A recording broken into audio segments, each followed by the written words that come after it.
Alamat ng pinya first version. Matamis at masarap ang nasabing prutas lalo na kapag katamtaman ang pagkahinog. Maraming nagsasabi na ito raw ay magaling na pantunaw lalo na kapag bagong kain tayo. Kung bakit maraming mga mata at kung bakit pinya ang tawag sa kanya ay malalaman natin sa ating alamat.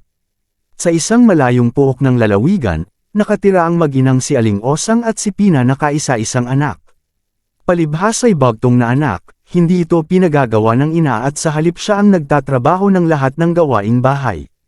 Ang katwiran ng ina ay, maliit pa naman si Pina. Marahil ay pag lumaki na ay gagawa rin siya. Kung kaya ang gawain ni Pina ay maglaro, maligo, magbihis at matulog. Si Pina ay lumaki sa layaw dahil na rin kay Aling Osang. Nais na sana ng ina na turuan ang anak na gumawa, ngunit naging ugali na nito ang katamaran. Kaya sa malimit na pangyayari, hindi na mautusan ng ina ang anak, palibhasa'y ina kaya matiisin. Kung ayaw magtrabaho ng anak, siya na ang gumagawa. Tumagal ang sakit ni Aling Osang, nagrereklamo na si Pina na pagod na raw ito sa paglilingkod sa ina. Isang umaga, si Pina'y nagluto at maghahain na lamang ito ngunit hindi makita ang sandok. Saan kaya naruroon ang sandok? Ang sambit nito, hanapin mo, naririyan lamang yan, ang sagot ng ina. Kanina pa nga ako hanap ng hanap Talagang wala, sabi ng anak.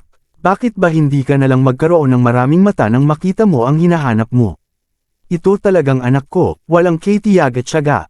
Marami naman kayong sinisermon pa, ang wika ng anak sabay panaog. Marahil ay hahanapin niya ang sandok sa silong at baka nahulog. Lumipas ang mga oras ngunit hindi na nakabalik si Pina sa itaas. Nawala siya na parang bula na naglaho at walang nakakita sa kanya kahit kapitbahay. Ilang araw ang nakaraan sa tulong at awa ay gumaling na si Aling Osang. Hinanap ng ina ang anak ngunit hindi na sila nagkita. Isang araw, sa may bakuran ay nagwala si Aling Osang. Laking gulat niya nang makita niya ang tumubong halaman malapit sa kanilang tarangkahan.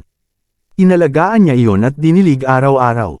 Di nagtagal at nagkaroon ng bunga. Napansin niya ito at tila maraming mata. Tuloy na alala niya ang sinabi niya sa kanyang anak na si Pina.